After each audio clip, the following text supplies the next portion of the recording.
الحمد لله رب العالمين نحمده ونستعينه ونستغفره ونعوذ بالله من شرور أنفسنا ومن سيئات أعمالنا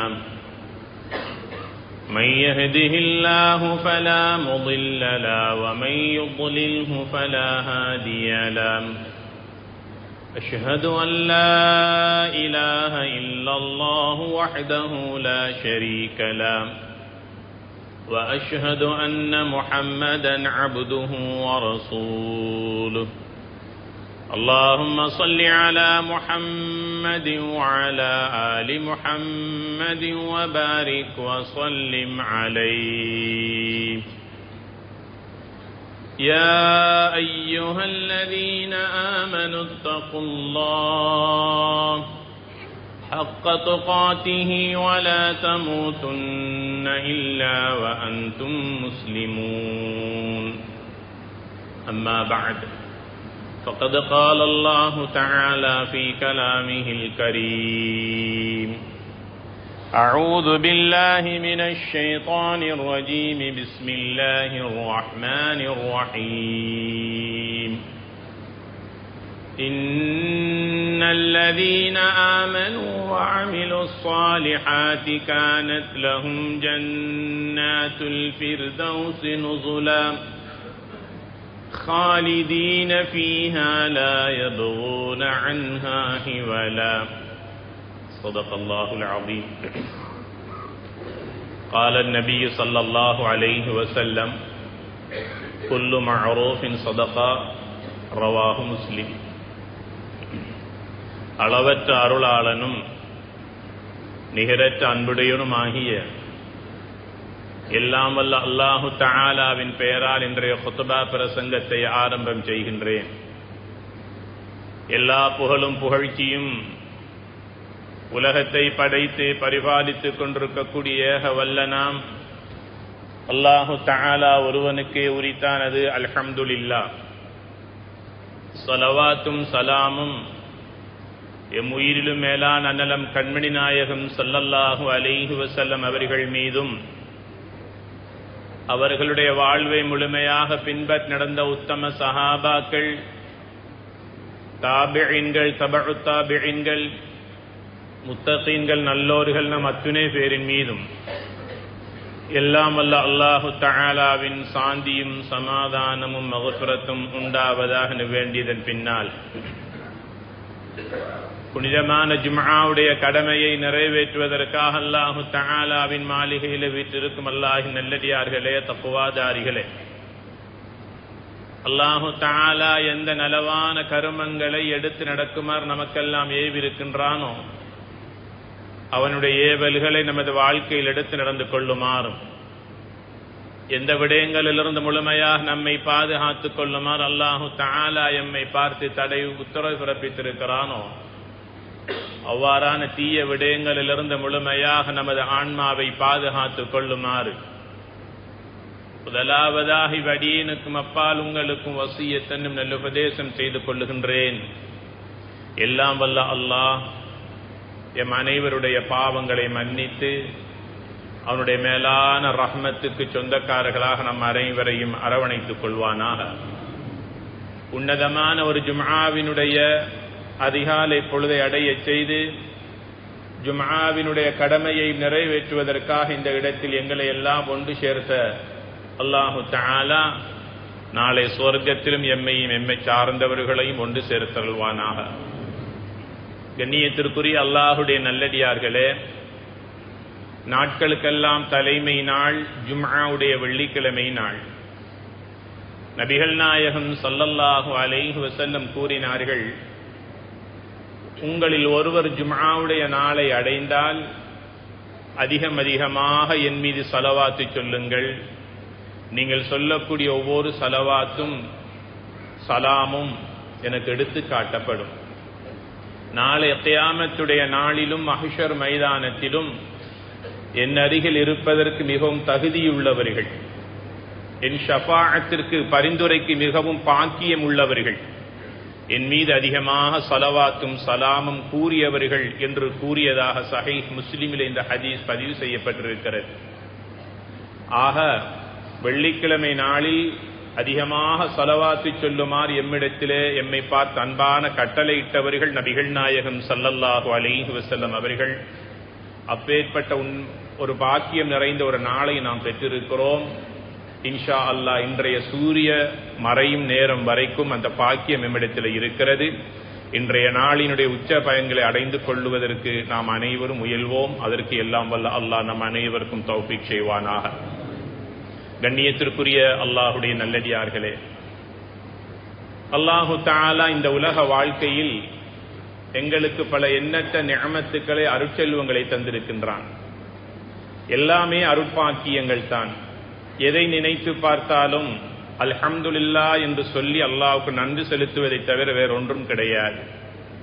அல்லாஹ் எமக்கு அளித்திருக்கிற நிஅமத்துக்களை, அருட்செல்வங்களை, பாக்கியங்களை நினைத்து நினைத்து அல்ஹம்துலில்லாஹ் என்று யார் ஒருவர் அதிகமாக அல்லாஹ்வுக்கு ஷுக்ர் நன்றி செலுத்துகின்றாரோ அல்லாஹு தஆலா அந்த பாக்கியங்களை இன்னும் இன்னும் அதிகப்படுத்துவான் என்பது அல் குர்ஆனுடைய வாக்குறுதியாகும். இந்த உலக வாழ்க்கையை அல்லாஹு தஆலா எங்களுக்கு ஒரு சோதனையாகத்தான் தந்திருக்கிறான். அதுதான் லியப்லுவக்கும் ஐயுக்கும் அஹ்ஸனு அமலா, நல்ல அமல்கள் செய்யக்கூடியவர்கள், நற்காரியங்கள் புரியக்கூடியவர்கள் யார் என்று சோதிப்பதற்காகத்தான் அல்லாஹு தஆலா இந்த ஹயாத்தை தந்திருக்கிறான். அந்த ஹயாத்தினுடைய ஆயுட்காலம் 60 வருடமாக இருக்கலாம், 70 இருக்கலாம், மிஞ்சி போனால் 1, 2, 80, 90, 88 சென்று மரணிக்கக்கூடிய காலம். இந்த உம்மத்தினுடைய ஆயுட்காலம் 60க்கும் 70க்கும் இடைப்பட்டது என்று சொன்னார்கள் நபிகள் நாயகம் ஸல்லல்லாஹு அலைஹி வஸல்லம் அவர்கள். அவர்கள் சொன்ன அந்த வாக்குறுதி உண்மை என்பதை அல்லாஹு தஆலா தன்னுடைய நபியினுடைய வஃபாத்தின் மூலமாக அல்லாஹ் எங்களுக்கு உறுதிப்படுத்தினார். நபிகளார் அவர்களுக்கு அல்லாஹு தஆலா கொடுத்த ஹயாத் ஆயுட்காலம் 63 ஆண்டுகள் மாத்திரம்தான். ஆக எவ்வளவு காலம் வாழ்கிறோம் என்பதல்ல முக்கியம், வாழும் காலம் வரைக்கும் நான் எனக்காகவும் என் குடும்பத்தினருக்காக என் சமுதாயத்தினருக்காக வாழ்வதைப் போல அல்லாஹ்வுக்காகவும் நாம் வாழ வேண்டி இருக்கிறது. அல்லாஹ்வுக்காக என்னுடைய கால நேரத்தை பயன்படுத்த வேண்டி இருக்கிறது என்றால் மஹ்ஷர் மைதானத்தில் அல்லாஹு தஆலா எங்களிடத்தில் பல கேள்விகளை கேட்பதற்கு காத்திருக்கிறான். வத்தகூ யௌமன் துர்ஜஊன ஃபீஹி இலல்லாஹ், நினைத்தவாறு மனிதா நீ வாழ்ந்து கொண்டிருக்கிறாயா? ஒரு நாள் இருக்கிறது, என் முன்னால் வந்து நிற்க வேண்டிய நாள். அந்த நாளை நீ பயந்து கொள். என்னுடைய கேள்வி ரொம்ப பயங்கரமானதாக இருக்கும், அல்லாஹுடைய பிடி ரொம்ப பயங்கரமானதாக இருக்கும். அன்றைய நாள் அல்லாஹுடைய கேள்வியிலிருந்து யாராலும் தப்பித்து விட முடியாது. அல்லாஹுடைய கேள்விகளில் ஒன்று, உனக்கு ஆயுட்காலத்தை தந்தேன், அதை எப்படி செலவழித்தாய் என்று எங்களுடைய ஹயாத்தை பற்றி அல்லாஹு தஆலா நிச்சயமாக எங்களிடத்திலே கேட்க இருக்கின்றான். கண்ணியத்திற்குரிய அல்லாஹுடைய நல்லடியார்களே, அல்லாஹு தஆலா மனித வாழ்க்கையின் பரிணாம வளர்ச்சியை பற்றி எங்களுக்கு பின்வருமாறு கூறுகின்றான். மனிதா, நீ யார்? எப்படியெல்லாம் நீ வளர்கிறாய்? வளர்ந்ததற்கு பிறகு உன்னுடைய நிலைமை எப்படி ஆகிறது, மாறி போகிறது, தலைகளாக மாற்றப்படுகிறது என்பதை பற்றி அல்லாஹு தஆலா மனிதனுடைய நிலையை எங்களுக்கு தெளிவுபடுத்துகின்றான். அல்லாஹுல்லதீ ஹலகக்கும் மின் ضعஃபின், அல்லாஹு தஆலா தான் உங்களை படைத்தான். அல்லாஹ் எங்களுடைய படைப்பை பற்றி சொல்லுகின்றான். அல்லாஹ் தான் உங்களை படைத்தான். எப்படி படைத்தான்? ضعஃப், பலகீனமான நிலையிலே அல்லாஹ் உங்களை படைத்தான். ثم جعل من بعد ضعف قوة, பலகீனத்திற்கு பிறகு உங்களுக்கு உடலிலே வலிமையையும் நல்ல சக்தியும் அல்லாஹு தஆலா தந்தான். ثم جعل من بعد قوة ضعفا, அந்த வலிமை அந்த சக்திக்கு பிறகு மீண்டும் உங்களுடைய உடலை அந்த பலகீனம் வந்து தாக்கிக் கொள்கிறது. அந்த பலகீனமான அந்த நிலை வந்துவிட்டால் வஷைபா, உங்களுடைய கருத்த முடிகள் எல்லாம் நரைக்க ஆரம்பிக்கிறது. உங்களுடைய கருப்பு முடிகள் நரைக்க ஆரம்பிக்கிறது. யஹ்லுகு மா யஷா, யாரை எப்படி படைக்க வேண்டுமோ அப்படி படைக்கின்ற ஆற்றலை அல்லாஹ் பெற்றிருக்கின்றான். வஹுவல் அலீமுல் கதீர், அவன் எல்லாவற்றையும் அறிந்தவனாக இருக்கிறான், யாவற்றுக்கும் சக்தி உள்ளவனாக இருக்கிறான் என்று அல்லாஹு தஆலா தன்னுடைய வல்லமையை, குதிரத்தை எங்களுக்கு சொல்லி காட்டுகிறான். இந்த ஆயத்தின் மூலமாக நாம் ஏதாவது புரிந்து கொள்ள முடிகிறதா என்றால் நிச்சயமாக புரிய வேண்டும். அல்லாஹு தஆலா எங்களுடைய வாழ்க்கையில் 3 கட்டங்களை வைத்திருக்கிறான். ஒன்று குழந்தை பருவம், அதுதான் பலகீனமான பருவம். இரண்டாவது வாலிப பருவம், அதுதான் குவ்வா, நல்ல சக்தி உள்ள வலிமை உள்ள பருவம். மூன்றாவது ஒரு பருவம் இருக்கிறது, அதுதான் ஷைபா அல்லது வயோதிப பருவம், முதுமை பருவம், எங்களுடைய முடிகள் நரைக்கக்கூடிய பருவம். இந்த 3 பருவங்களையும் அல்லாஹு தஆலா அல் குர்ஆனிலே சொல்லி காட்டுகின்றான். அல்லாஹுடைய தூதர் நபிகள் நாயகம் ஸல்லல்லாஹு அலைஹி வஸல்லம் அவர்கள் இந்த உலகத்தில் எல்லாவற்றுக்கும் எங்களுக்கு முன்னுதாரணமாக வாழ்ந்துவிட்டு சென்றவர்கள். அதனைத்தான் அல்லாஹு தஆலா கூறுகின்றான், லக்கத் கான லக்கும் ஃபீ ரசூலில்லாஹி உஸ்வத்துன் ஹஸனா. இஸ்லாம் என்பது, மார்க்கம் என்பது வெறுமனே உதுஹியாவோடும் குர்பானோடும் அகீகாவோடும் நோன்போடும் ஜக்காத்தோடும் மாத்திரம் உங்களை வரையறுக்கக்கூடிய மார்க்கம் அல்ல. உங்களுடைய முடி நரைக்கு கூட இஸ்லாம் உங்களுக்கு மதிப்பளித்திருக்கின்ற மார்க்கம். நபிகள் நாயகம் ஸல்லல்லாஹு அலைஹி வஸல்லம் சொல்லுகிறார்கள், உங்களுடைய கருப்பு முடி நரைக்க ஆரம்பித்தால் அதை அலட்சியப்படுத்தாதீர்கள், அதை வெறுக்காதீர்கள், அதை நீங்கள் பிடுங்காதீர்கள், அகற்றாதீர்கள். ஏன் தெரியுமா? அது ஒரு முஃமினுடைய அடையாளம் என்று சொன்னார்கள் நபிகள் நாயகம் ஸல்லல்லாஹு அலைஹி வஸல்லம் அவர்கள். குழந்தை பருவம், வாலிப பருவம், இந்த 2 பருவத்தை கடந்து வருகின்ற பருவம், 3வது ஒரு பருவம் இருக்கிறது, அதுதான் முதுமை பருவம், வயோதிப பருவம். நபிகள் நாயகம் ஸல்லல்லாஹு அலைஹி வஸல்லம் அவர்கள் 60வது வயதை அடைகிற போது அவர்களுடைய தலை முடியிலும் தாடியிலும் சில முடிகள் நரைக்க ஆரம்பித்தன. நரையை கண்டார்கள் நபிகளார் ஸல்லல்லாஹு அலைஹி வஸல்லம் அவர்கள். நரை முடிக்கு மரியாதை கொடுத்தார்கள், கொடுக்குமாறு தன் சஹாபாக்களுக்கு பணித்தார்கள். அதன் மூலமாக சொல்லுகிறார்கள், இந்த உலகத்தில் எத்தனையோ பல மதங்கள், கோட்பாடுகள், கொள்கைகள் உண்டு. ஒரு மனிதனுடைய நரைக்கு கூட மரியாதை கொடுத்த மார்க்கம் என்று இந்த உலகத்தில் இருக்குமையாக இருந்தால் அது தீனுல் இஸ்லாம் மாத்திரம்தான்.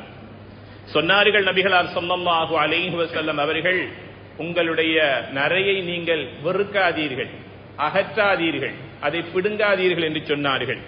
அது கண்ணியத்தின் அடையாளம் என்று சொன்னார்கள். அது அவர் சமூகத்திலே மதிக்கப்படுவதற்கு தகுதியானவராக இருக்கிறார் என்பதற்கு அடையாளம் என்று சொன்னார்கள் நபிகளார் ஸல்லல்லாஹு அலைஹி வஸல்லம் அவர்கள். சொல்லிவிட்டு சொன்னார்கள், இந்த சமூகத்திற்கு ஒரு செய்தியை சொன்னார்கள். அது என்ன தெரியுமா?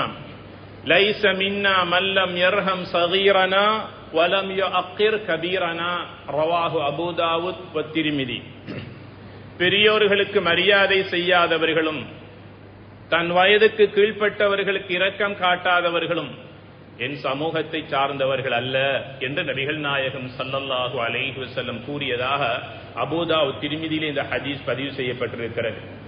தன் வயதுக்கு மேற்பட்டவர்கள் யார்? 2 வகையாக நாங்கள் பார்க்கலாம். ஒன்று, இவ்வாறாக யாரையெல்லாம் மூத்தோர்களாக, முதியோர்களாக, பெரியோர்களாக நரை முடியோடு பார்க்கிறோமோ அவர்களெல்லாம் எம் வயதுக்கு மேற்பட்டவர்கள். அவர்களுக்கு உரிய கண்ணியத்தை, கௌரவத்தை, மரியாதையை, மாண்பை, சமூக அந்தஸ்துக்கு ஏற்றாற் போல அவர்களுக்கு கொடுப்பது மார்க்கத்தின் கடமை என்று ஸல்லல்லாஹு அலைஹி வஸல்லம் சொல்லுகிறார்கள். இன்னும் ஒரு சாரார் இருக்கிறார், அவர் மதிக்கப்படுவதற்கு தகுதியானவர். அவர் என் வயதில் கீழ்ப்பட்டவராக இருந்தாலும் அறிவினால் உயர்ந்தவர், செல்வத்தினாலும் செல்வாக்கினாலும் உயர்ந்தவர். அவரின் மூலமாக தனக்கு மாத்திரமல்ல தன் சமூகத்தினருக்கே பயனளிக்கக்கூடிய வகையிலே பயனாற்றக்கூடிய ஒருவராக இருப்பார். சமயம் சார்ந்த விடயங்களாக இருக்கலாம், சமூகம் சார்ந்த விடயங்களாக இருக்கலாம். தனக்காக மாத்திரமல்ல பிறர் நலம் பேணக்கூடிய சமூக சேவையோடு அவர் தன்னை ஈடுபடுத்தி அர்ப்பணித்துக் கொண்டிருக்கக்கூடியவராக இருப்பார். அவர் என்னுடைய வயதுக்கு கீழ்ப்பட்டவராக இருந்தாலும் அவரை மதிக்க வேண்டும் என்று சொல்லுகிறார்கள் நபிகள் நாயகம் ஸல்லல்லாஹு அலைஹி வஸல்லம் அவர்கள். அதே போல தன் வயதுக்கு கீழ்ப்பட்டவர்கள் யாராக இருந்தாலும் அவர்களுக்கு இரக்கம் காட்டுங்கள் என்று சொன்னார்கள் நபிகளார் ஸல்லல்லாஹு அலைஹி வஸல்லம் அவர்கள்.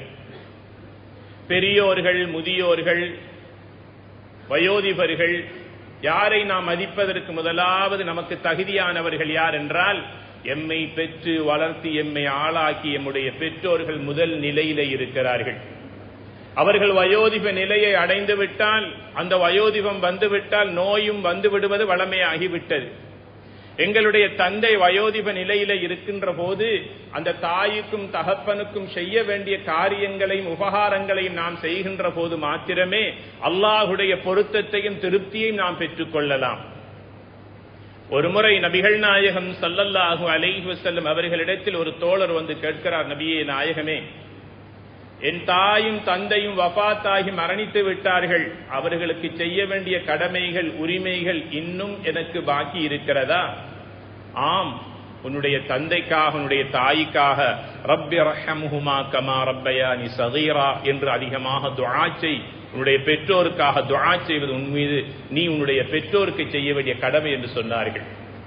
மரணித்த உன்னுடைய பெற்றோர்களுடைய பெயரிலே ஏதாவது சதகா ஜாரியாவை செய்துவிடு. விசேஷமாக மக்கள் பயன்பெறக்கூடிய வகையிலே ஒரு கிணறு தண்ணி வசதியாவது செய்து கொடு. அது உன்னுடைய பெற்றோருடைய மறுமை வாழ்வுக்கு பிரகாசம் அளிக்கக்கூடியதாக இருக்கும் என்று சொல்லுகிறார்கள்.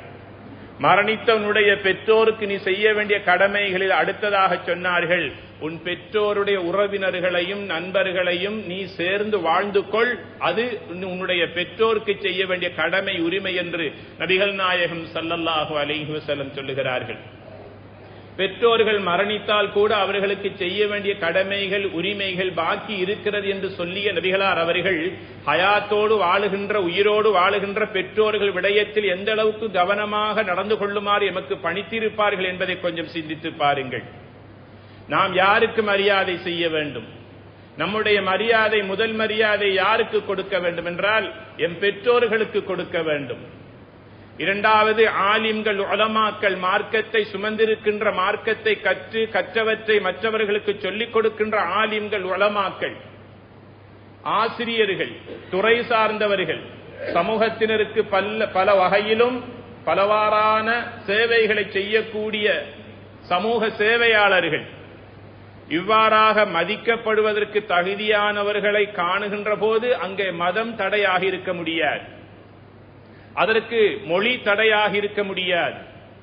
எந்த ஒன்றும் பார்க்காமல் மனிதாபிமான அடிப்படையில் என் வயதுக்கு மேற்பட்டவர்கள் யாராக இருந்தாலும் அவர்களை மதிக்க வேண்டும் என்று சொல்லுகிறார்கள். யார் ஒருவர் தன் வயதுக்கு கீழ்ப்பட்டவர்கள் சிறுவர்களுக்கு இரக்கம் காட்டவில்லையோ, அவர்களோடு அன்பாக இரக்கமாக கொஞ்சி குலாவவில்லையோ, கொஞ்சி குலாவ விட்டாலும் பரவாயில்லை, அவர்களுக்கு சலாம் சொல்லி அவர்களோடு இரக்கமாக நடந்து கொள்ளவில்லையோ, லைஸ மின்னா, அவன் என்னை சார்ந்தவன் அல்ல, அதாவது என் சமூகத்தில் வாழ்வதற்கு தகுதியற்றவன் என்று சொன்னார்கள் நபிகளார் ஸல்லல்லாஹு அலைஹி வஸல்லம் அவர்கள். மதீனத்துடைய வீதியிலே ஒரு நாள் நடந்து செல்லுகிறார்கள் நபிகளார் அவர்கள். அக்ரா இப்னு ஹாபிஸ் ரலியல்லாஹு தஆலா அன்ஹு அவர்கள் பின்னால் செல்லுகிறார்கள். நபி அவர்களை பின்தொடர்ந்து மதீனத்து சிறுவர்கள் எல்லாம் வீதியோரத்திலே விளையாடி கொண்டிருக்கிறார்கள். நபிகளாருடைய வருகையை கண்ட சிறுவர்கள் மரியாதை நிமித்தமாக ஓரிடத்திலே அப்படியே ஒதுங்கிக் கொள்ளுகிறார்கள், அமைதியாக நிற்கிறார்கள். நபி அவர்கள் கடந்து செல்லும் வரைக்கும் விளையாட்டே அவர்கள் நிப்பாட்டி விட்டார்கள். அதற்கு ஒழுக்கமான அந்த மதீனத்துடைய சிறார்கள் அந்த சிறுவர்களுக்கு அருகாமையில் சென்ற நபிகள் நாயகம் ஸல்லல்லாஹு அலைஹி வஸல்லம் அவர்கள் நிலத்தில் உட்கார்ந்து தான் பெற்ற பிள்ளை போல யாரோ பெற்ற பிள்ளையை தன்னுடைய நெஞ்சகத்தோடு கட்டி அணைத்து ஒவ்வொரு பிள்ளையுடைய கன்னத்திலும் முத்தமிட்டார்கள். ஒவ்வொரு பிள்ளையும் பார்த்து சலாம் சொன்னார்கள். தன் மடியிலே தூக்கி வைத்துக் கொண்டிருந்தார்கள். அக்ரா இப்னு ஹாபிஸ் ரலியல்லாஹு தஆலா அன்ஹு அவர்கள் இந்த காட்சியை பார்த்து ஆச்சரியப்பட்டு போனார்கள். நபியே நாயகமே, உங்களுடைய பிள்ளை அல்லாத வேறு யாரோ ஒரு பிள்ளைக்கு இந்த அளவுக்கு அன்பு செலுத்தி பாச மழை பொழிகிறீர்களே, என் நிலை என்ன தெரியுமா? 11 பிள்ளைகளை அல்லாஹ் எனக்கு தந்திருக்கிறான், ஒரு பிள்ளைக்கு கூட நான் அன்பாக முத்தமிட்டது கிடையாது, உங்களால் மாத்திரம் எவ்வாறு அன்பாக முத்தமிட முடிகிறது? சொன்னாங்க நபிகளார் ஸல்லல்லாஹு அலைஹி வஸல்லம் அவர்கள், இரஹமு மன் ஃபில் அர்தி யர்ஹமு மன் ஃபிஸ் ஸமா, வானில் உள்ள ரஹ்மான் உங்களோடு இரக்கமாக நடந்து கொள்ள வேண்டும் என்றால் பூமியில் உள்ளவர்களோடு நீங்கள் முதலாவது இரக்கமாக நடந்து கொள்ளுங்கள். சிறியோர்களுக்கு இரக்கம் காட்டாதவர் என்னையும் என் சமூகத்தையும் சார்ந்தவர் அல்ல என்ற செய்தியை சொன்னார்கள் நபிகளார் ஸல்லல்லாஹு அலைஹி வஸல்லம் அவர்கள். நபிகளாருடைய வஃபாத்துக்கு பிறகு அனஸ் இப்னு மாலிக் ரலியல்லாஹு தஆலா அன்ஹு அவர்கள் ஒரு நாள் இவ்வாறுதான் ஒரு நாள் மதீனாவின் வீதியிலே இப்னு உமர் ரலியல்லாஹு அன்ஹு அவர்களோடு நடந்து சென்று கொண்டிருக்கிற போது சின்னஞ்சிறு சிறுவர்களை கண்டபோது அவர்களை தேடி சென்று அனஸ் ரலியல்லாஹு அன்ஹு அவர்கள் சலாம் சொன்னார்கள். இப்னு உமர் ரலியல்லாஹு தஆலா அன்ஹு அவர்கள் கேட்டார்கள், ஏன் இவ்வாறு பிள்ளைகளோடு இரக்கமாகவும் அவர்களை தேடி சென்று சலாம் சொல்லுகிறீர்கள்? அனஸ் ரலியல்லாஹு தஆலா அன்ஹு அவர்கள் சொன்னார்கள், இப்படித்தான் எம் உயிரிலும் மேலான நபிகள் நாயகம் ஸல்லல்லாஹு அலைஹி வஸல்லம் அவர்கள் சிறுவர்களை தேடி சென்று சலாம் சொல்லுவார்கள், அவர்களை அரவணைப்பார்கள், கன்னங்களில் முத்தமிடுவார்கள், அன்பொழுக அவர்களோடு அன்பாக நேரத்தை செலவழிப்பதை நான் கண்ணால் கண்டிருக்கிறேன், அதைத்தான் நான் செய்கிறேன் என்று சொன்னார்கள் அனஸ் ரலியல்லாஹு தஆலா அன்ஹு அவர்கள். இந்த சிறுவர்கள் யார்? இந்த சமூகத்துடைய நாளைய தலைவர்களாக வளர இருக்கக்கூடியவர்கள். இந்த சமூகத்தின் பொறுப்புகளை தங்களுடைய தோளிலே சுமப்பதற்காக வளர்ந்து வந்து கொண்டிருக்கக்கூடிய இந்த சிறுவர்கள் அன்பு காட்டுமாறு சொன்னார்கள். அவர்களுக்கு பயிற்சிகள் அளியுங்கள் என்று சொன்னார்கள். அத்திபு அவுலாதக்கும், உங்களுடைய பிள்ளைகளுக்கு, மாணவர்களுக்கு, உங்களுடைய பேர பிள்ளைகளுக்கு நல்லொழுக்கத்தை சொல்லிக் கொடுங்கள் என்று சொன்னார்கள் நபிகளார் ஸல்லல்லாஹு அலைஹி வஸல்லம் அவர்கள். 11 வயது மதிக்கத்தக்க இப்னு அப்பாஸ் ரலியல்லாஹு தஆலா அன்ஹு அவர்கள் ஒரு நாள் நபிகளாருடைய மதீனாவின் மஸ்ஜிதுக்கு அருகாமையில் நின்று கொண்டிருக்கிற போது நபி அவர்கள் மஸ்ஜிதுக்குள்ளே நுழைவதற்கு தயாராகிறார்கள். நபிகளார் அவர்களுக்கு ஒரு கோப்பையிலே தண்ணீர் எடுத்து கொண்டு வந்து கொடுத்தார். ஒரு 12 வயது மதிக்கத்தக்க ஒரு சிறுவன். நபிகளார் ஸல்லல்லாஹு அலைஹி வஸல்லம் அவர்கள் தண்ணீர் எடுத்து கொடுத்த அந்த சிறுவனுக்காக ஒரு துஆ செய்தார்கள். அல்லாஹும்ம அல்லிம்ஹுல் கிதாப வல் ஹிக்மா, யா அல்லாஹ் இந்த பிள்ளைக்கு குர்ஆனையும் மார்க்கத்தின் கல்வி ஞானத்தையும் விளக்கமாக, ஆழமாக, விரிவாக யா அல்லாஹ் கொடுத்து நல்ல புத்திஜீவியாக, நல்ல அறிவாளியாக, நல்ல சிந்தனையாளராக, கல்வி ஞானத்தோடு வாழ்வதற்கு யா அல்லாஹ் நீ ரஹ்மத் செய்வாயாக என்ற ஒரு ஆழமான துஆவை செய்தார்கள். எங்களுடைய பிள்ளைகள் எங்களை நாடி ஓடி வருகிற போது இவ்வாறு துஆ செய்யக்கூடியவர்களாக நாம் வாழ வேண்டும். கண்ணியத்திற்குரியவர்களே, ஒரு நாள் காலம் வரும், நாம் கண்ணை மூடி மண்ணறைக்கு செல்லுகின்ற காலமாக அது இருக்கும். ஒரு நாள் வரும், எம்முடைய மூக்கிலே பஞ்சை வைத்து 4 பேர் கஃன் துணியினால் சுற்றி எம்மை தூக்கி செல்லுகின்ற நாள் வருகின்ற போது எந்த பிள்ளைகளுக்கெல்லாம் அன்பாக, இரக்கமாக, பாசமாக அன்பளிப்புகளை கொடுத்து அன்பாக, இரக்கமாக நாம் அவர்களோடு இறுக கட்டி அணைத்து வாழ்ந்தோமோ, எம் பிள்ளைகள் நமக்காக துஆ செய்வார்களோ இல்லையோ, அந்த பிள்ளைகள் நமக்கு ஒரு நாள் சஃபிலே வந்து ஜனாசா தொழுகையிலே கலந்து கொண்டு அல்லாஹும்ம ஃகிர் லஹு அல்லாஹும்ம ரஹம்ஹு, யா அல்லாஹ் இவருக்கு ரஹ்மத் செய்வாயாக, இவருடைய பாவங்களை மன்னிப்பாயாக என்று நம்மால் அன்பு செலுத்தி வளர்க்கப்பட்ட ஆக குறைந்தது காணும் இடத்தில் அந்த பிள்ளைக்கு சலாம் சொல்லி இருந்தால் நிச்சயமாக அந்த பிள்ளை நாளை ஒரு நாள் நம்முடைய ஜனாசாவுடைய சஃபிலே வந்து நின்று நமக்காக துஆ செய்ய போகிறார். கண்ணியத்திற்குரிய பெரியோர்களே, பெரியோர்களை மதிக்க சொல்லிய மார்க்கம் இஸ்லாம். தன் வயதுக்கு கீழ்ப்பட்டவர்களோடு இரக்கமாக நடந்து கொள்ளுமாறு சொல்லிய மார்க்கம் இஸ்லாம். நபிகளார் ஸல்லல்லாஹு அலைஹி வஸல்லம் அவர்கள் தன்னுடைய பேர குழந்தைகளுக்கு மாத்திரமல்ல, தன் மகள் ஃபாத்திமா ரலியல்லாஹு அன்ஹா அவர்களுக்கும் இரக்கத்தையும் அன்பையும் பாசத்தையும் ஊட்டி வளர்த்தார்கள். ஒரு நாள் பொழுது தன்னுடைய மகள் ஃபாத்திமா ரலியல்லாஹு அன்ஹா அவர்களை காண்பதற்காக தன்னுடைய மகளுடைய வீட்டுக்கு செல்லுகிற போது மகள் ஃபாத்திமா ரலியல்லாஹு அன்ஹா தூர இடத்தில் தன்னுடைய தந்தை வருவதை கண்டு வீட்டின் தலைவாசலுக்கு ஓடோடி வந்தார்கள். தன் தந்தையினுடைய கையை பிடித்து தன்னுடைய தந்தையின் கையிலே முத்தமிட்டார்கள். தன் தந்தையின் நெற்றியிலே முத்தமிட்டார்கள். தன்னுடைய தந்தை அப்படி கட்டி அணைத்துக் கொண்டு தன்னுடைய வீட்டுக்குள் அழைத்து சென்றார்கள்.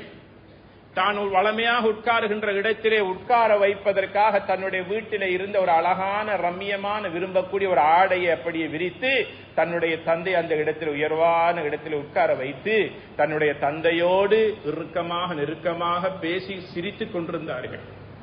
தன்னுடைய தந்தையோடு பேசிக் கொண்டிருக்கிற போது தன்னுடைய வீட்டு வேலையையோ, தன் சொந்த சுய வேலையையோ, தன் கணவனுடைய வேலைகளையோ, பிள்ளைகளுடைய வேலைகளை செய்யவும் இல்லை, அது பற்றி சிந்திக்கவும் இல்லை. தந்தையோடு அந்த நேரத்தை கழித்துக் கொண்டே இருக்கிறார்கள். நபிகளார் ஸல்லல்லாஹு அலைஹி வஸல்லம் அவர்கள் வீட்டிலிருந்து புறப்படுவதற்கு தயாரான போது முதலாவது எழுந்தார்கள். தந்தையின் கைப்பிடித்து வீட்டு வாசல் வரைக்கும் வந்து அழைத்து சென்று அவர்களுக்கு சலாம் சொல்லி வழி அனுப்பி வைத்தார்கள்.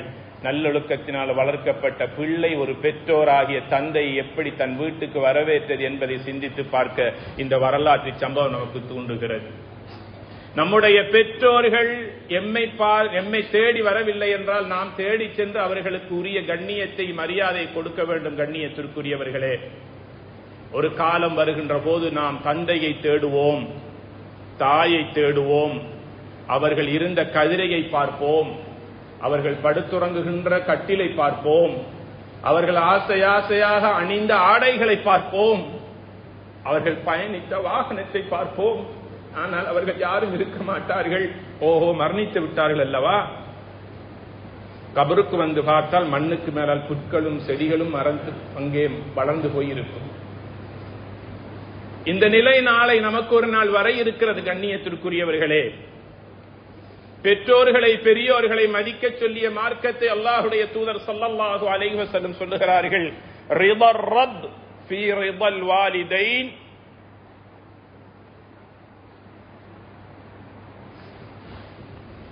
அல்லாஹ் உன்னை பொருந்திக் கொள்ள வேண்டும் என்றால் உன் பெற்றோர்கள் உன்னை முதலாவது பொருந்திக் கொள்ள வேண்டும் என்று சொன்னார்கள் ஸல்லல்லாஹு அலைஹி வஸல்லம் அவர்கள். அல்லாஹுடைய கோபம் எங்கிருக்கிறது என்றால் உன் பெற்றோருடைய கோபத்தில் இருக்கிறது என்று சொன்னார்கள் ஸல்லல்லாஹு அலைஹி வஸல்லம் அவர்கள். எந்த சந்தர்ப்பத்திலும் பெற்றோருக்கு முன்னால் எதிர்த்து பேசக்கூடாது. கண்ணியத்திற்குரியவர்களே, எல்லா மொழிகளும் பேச தெரியும், எப்படியெல்லாம் பேச தெரியும், சென்ற இடமெல்லாம் வென்று வருகிறோம், பேச்சாற்றலை பெற்றிருக்கிறோம் என்பதற்காக அந்த ஆற்றலை திறமையை எப்படி பேச வேண்டும் என்று சொல்லி தந்த அந்த பெற்றோர்களுக்கு முன்னால் அந்த திறமையை காட்டிவிடக்கூடாது. கண்ணியத்திற்குரிய சகோதரர்களே, கண்ணியமான பெரியோர்களே, பெற்றோர்கள் பேசுகின்ற போது எதிர்த்து பேசக்கூடாது, குரலை உரத்தி பேசக்கூடாது, கத்தி பேசக்கூடாது. உங்களுக்கு ஒன்றும் பேச தெரியாது என்று வாய் திறந்தா அது சொல்லிவிடக் கூடாது. எதை வேண்டுமானாலும் அவர்கள் சொல்லட்டும். சில நேரங்களில் வயோதிபத்தின் காரணமாக, முதுமையின் காரணமாக, வமன் நுஅம்மிர்ஹு நுனக்கிஸு பில் ஹல்கி அஃபலா யஅகிலூன், சில நேரங்களில் நீண்ட நெடிய ஆயுளை யாருக்கு அல்லாஹ் கொடுத்து விட்டானோ 88 வயதாக இருக்கும் 8 மாத பிள்ளைகள் செய்கின்ற காரியங்களை இறந்த இடத்திலேயே செய்து கொண்டிருப்பார்கள். இருந்த இடத்திலேயே மலம் கழிப்பார்கள், சிறுநீர் கழிப்பார்கள், காரி துப்புவார்கள். ஆனால் வயோதிபத்தில் அல்லாஹு தஆலா இவை எல்லாவற்றையும் வைப்பான்.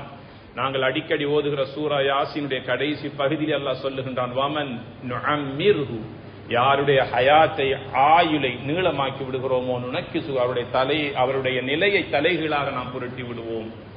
என்ன செய்கின்றேன் என்பது தெரியாது, என்ன பேசுகின்றேன் என்பது தெரியாது, யாருக்கு முன்னால் பேசுகிறோம் என்பதும் தெரியாது. இந்த நிலை யாருக்கு வரும் என்பது நமக்கும் தெரியாது. வந்தவர்கள் பொறுமையோடு அந்த பெற்றோரை கவனிக்க வேண்டும். அவர்களை பாரமாக நினைக்க கூடாது, பாக்கியமாக நினைத்து தலைக்கு மேல் அவர்களை நாம் தூக்கி வைத்து அவர்களுக்காக காரியமாற்ற வேண்டும். கண்மணி நாயகம் ஸல்லல்லாஹு அலைஹி வஸல்லம் சொல்லுகிறார்கள், இன்னமா துன்ஸரூன வ துர்ஸகூன் பிதுஅஃபாஇக்கும். இந்த உலகத்தில் அல்லாஹ் செல்வத்தோடு செல்வாக்கோடு அல்லாஹ் கண்ணியமாக உங்களை வாழ வைத்துக் கொண்டிருக்கிறானே, நீங்க நினைச்சீங்களா உங்களோட திறமையினால், உங்களோட புத்தியினால், உங்களோட வல்லமையினால், உங்களுடைய கெட்டித்தனத்தினால் நான் நல்லா வாழ்ந்து கொண்டிருக்கிறேன் என்று?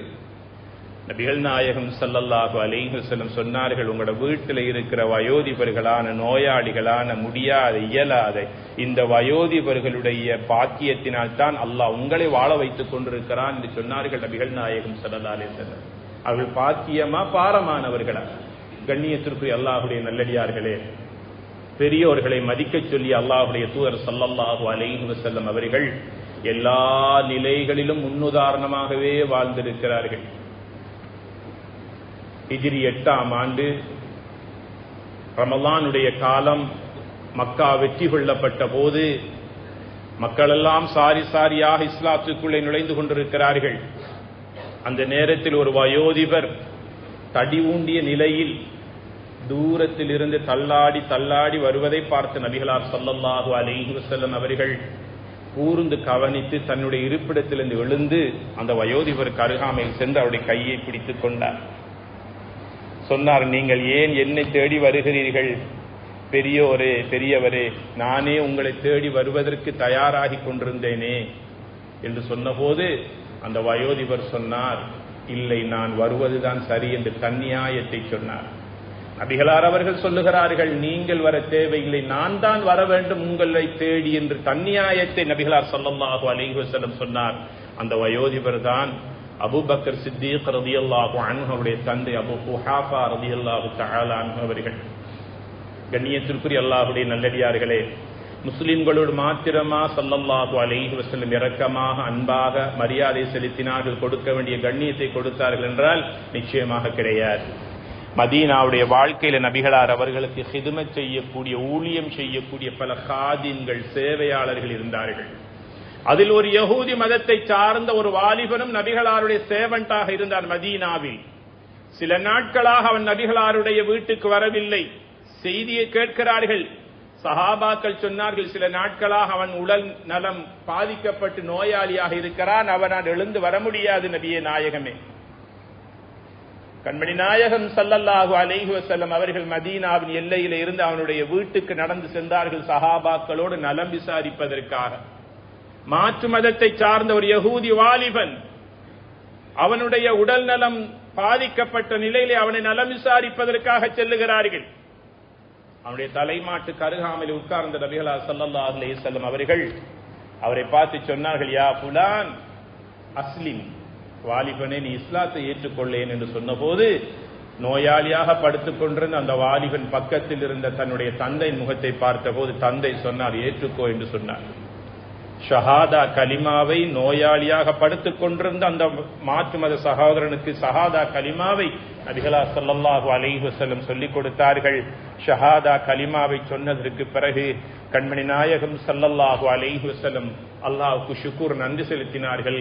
அல்ஹம்துலில்லாஹில்லதி அன்கதக மினன் நார், நரகத்திலிருந்து உன்னை பாதுகாத்த அல்லாஹ்வுக்கு எல்லா புகழும் என்று ஷுக்ர், நன்றி செலுத்திவிட்டு நோயாளியினுடைய நெற்றியிலே கையை வைத்தார்கள். ஒரு துஆவை ஓதினார்கள். 7 முறை ஓதி அவனுக்கு உடல் நலத்துக்காக, ஆரோக்கியத்திற்காக துஆ செய்தார்கள்.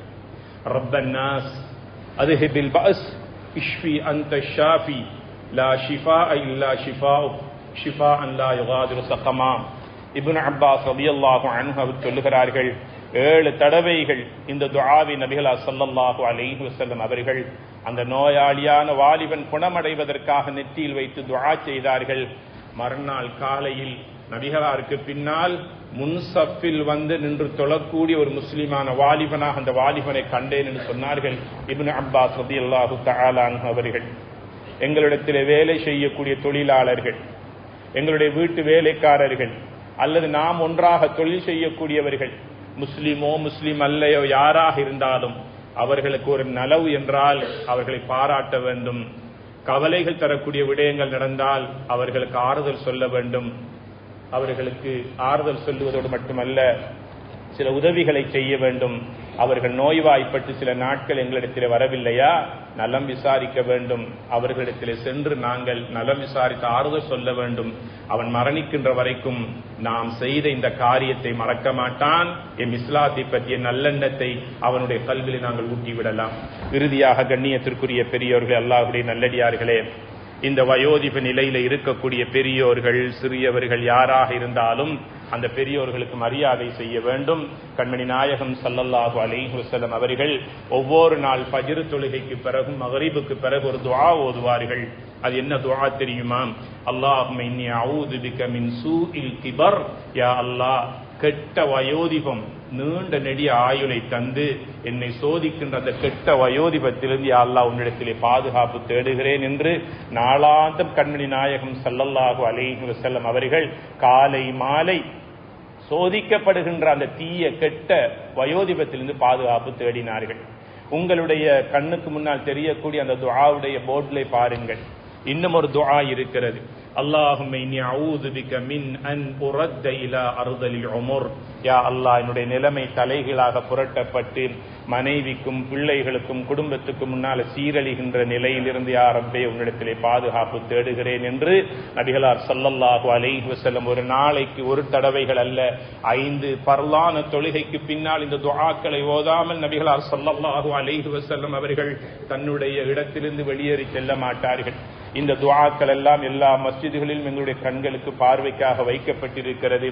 ஆக யாருடைய வீட்டிலே வயோதிபர்களான தாயோ தகப்பனோ இருக்கிறார்களோ அவர்களை முகம் சுளிக்காமல், முகம் கோணாமல், உள்ளத்தால் அவர்களை வெறுக்காமல் பெரும் பாக்கியமாக நினைத்து காரியம் ஆற்றுங்கள். கண்ணியத்திற்குரியவர்களே, அன்று அவர்களுடைய மடியிலே நான் சிறுபிள்ளை, இன்று என் வீட்டிலும் என் மடியிலும் அவர்கள் சிறுபிள்ளை.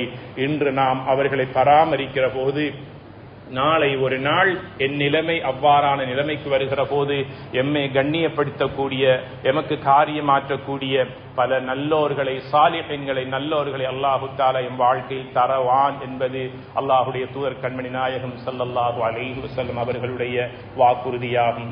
காலம் உள்ள வரைக்கும் எல்லா இடங்களிலும் எல்லா சந்தர்ப்பங்களிலும் யாரை எந்த அளவுக்கு மதிக்க வேண்டும் அந்த அளவுக்கு நாம் மதிப்போம். மதிக்கப்படுபவர் நாம் மதிக்கக்கூடியவர் இன்ஷா அல்லாஹ் எதிர்காலத்தில் அவர் சமூகத்தால் மதிக்கப்படுவார் என்ற சிந்தனையை உள்ளத்தில் வைத்துக் கொள்வோம். எல்லாம் வல்ல ரஹ்மான் நம் அனைவருடைய பாவங்களை மன்னித்தருள்வானாக. யா அல்லாஹ், என் பெற்றோருடைய பாவங்களை, மனைவி மக்கள் குடும்பத்தார்கள் முஸ்லிம்களான ஆண்கள் பெண்கள் அனைவருடைய பாவங்களை மன்னித்தருள்வாயாக. எங்களில் இருக்கின்ற நோயாளிகளுக்கு உடல் ஆரோக்கியத்தை கொடுப்பாயாக. எங்களை விட்டு மரணித்து இந்த பள்ளியை சுற்றி நல்லடக்கம் பெற்றிருக்கிற கபராளிகளுடைய பாவங்களை மன்னித்து சொர்க்கத்தின் பூஞ்சொலியாக்கி வைப்பாயாக. யா அல்லாஹ், நமக்கும் ஒரு நாள் மௌத்து வர இருக்கிறது. நம்முடைய மௌத்தை நல்லதாக்கி தருவாயாக. நீ விரும்பக்கூடிய சாலிஹான அமல்கள் செய்கின்ற வேளையில் எங்களுடைய ரூஹை யா அல்லாஹ் நீ கைப்பற்றுவதற்கு தௌஃபீக் செய்வாயாக. கடந்த காலங்களை விட எதிர்வருகின்ற காலங்கள் எமக்கும், எம் நாட்டவருக்கும், எம் தேசத்தவருக்கும், எம் சமூகத்தினருக்கும் பிரகாசமுள்ள சந்தோஷமிக்க காலங்களாக்கி தருவாயாக. எம் அனைவருடைய பாவங்களை மன்னித்து எம் வாழ்க்கையில் வரக்கச் செய்வாயாக. எம் பிள்ளைகள் நமக்காக துஆ செய்யக்கூடிய சாலிஹீன்களாக, முத்தகீன்களாக, நல்ல பரம்பரையில் வாழ்வதற்கு அல்லாஹ் தௌஃபீக் செய்வாயாக. எம் துஆவை கபூல் செய்வாயாக. வ ஆகிரு தஅவானா அனில் ஹம்துலில்லாஹி